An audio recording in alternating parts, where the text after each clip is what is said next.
Hello, hello, hello, my third grade friends. I guess what you should really do is get your Three Little Pigs recording sheet right now so you can record as you go along. And my other videos, I've been saying get it at the end, but I think it makes more sense to get it at the beginning. So Mrs. Greenslet here on another Three Little Pigs story. This is called The True Story of the Three Little Pigs by a Wolf. And it is told by Jon Scieszka and illustrated by Lane Smith.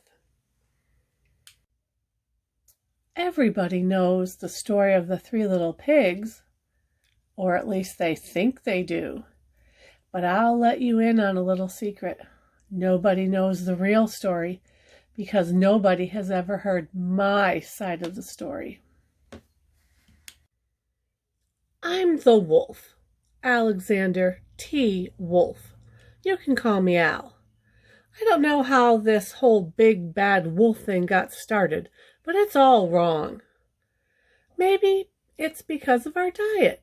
Hey, it's not my fault wolves eat cute little animals like bunnies and sheep and pigs. That's just the way we are. If cheeseburgers were cute, folks would probably think you were big and bad too.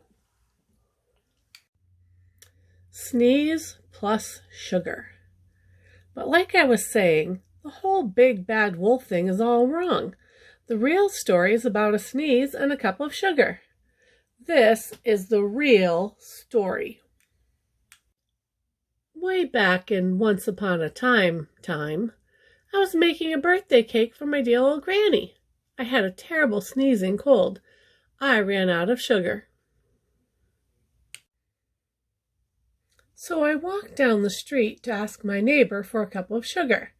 Now this neighbor was a pig, and he wasn't too bright either. He had built his whole house out of straw. Can you believe it? I mean, who in his right mind would build a house of straw? So, of course, the minute I knocked on the door, it fell right in. I didn't want to just walk into someone else's house, so I called, little pig, are you in?" No answer.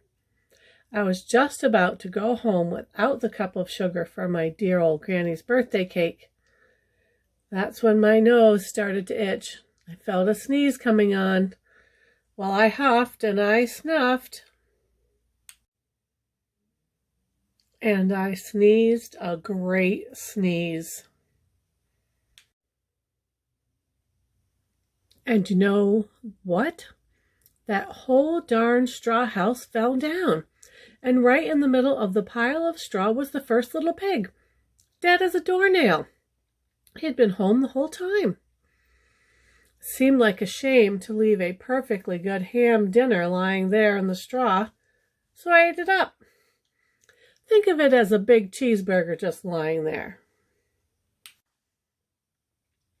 I was feeling a little better, but I still didn't have my cup of sugar. So I went to the next neighbor's house. This neighbor was the first little pig's brother. He was a little smarter, but not much. He had built his house of sticks. I rang the bell on the stick house. Nobody answered. I called, Mr. Pig, are you in?" He yelled back, "Go away, wolf. You can't come in. I'm shaving the hairs on my chinny chin chin." I had just grabbed the doorknob when I felt another sneeze coming on. I huffed and I snuffed and I tried to cover my mouth, but I sneezed a great sneeze.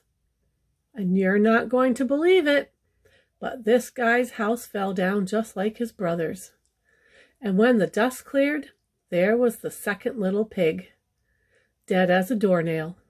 Wolf's honor. Now you know food will spoil if you just leave it out in the open, so I did the only thing there was to do. I had dinner again. Think of it as a second helping. I was getting awfully full, but my cold was feeling a little better, and I still didn't have that cup of sugar for my dear old granny's birthday cake. So I went to the next house. This guy was the first and second little pig's brother. He must have been the brains of the family. He had built his house of bricks. I knocked on the brick house. No answer. I called, "Mr. Pig, Mr. Pig, are you in?" And do you know what that rude little porker answered? "Get out of here, Wolf.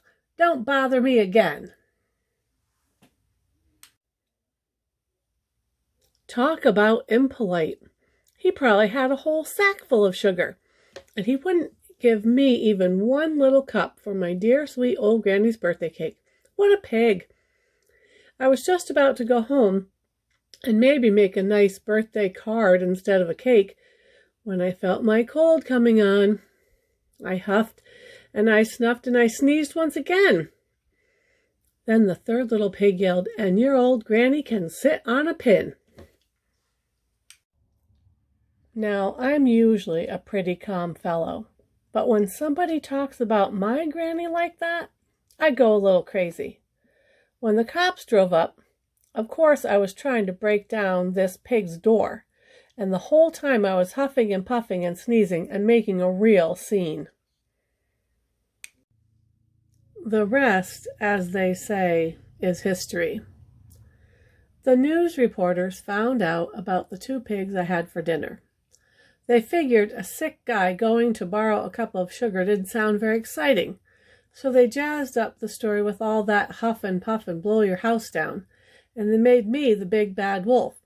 That's it, the real story. I was framed. But maybe, could you loan me a cup of sugar? It's interesting reading this story from the wolf's point of view. Well, have fun filling out your paper, and as always, I'll see you soon.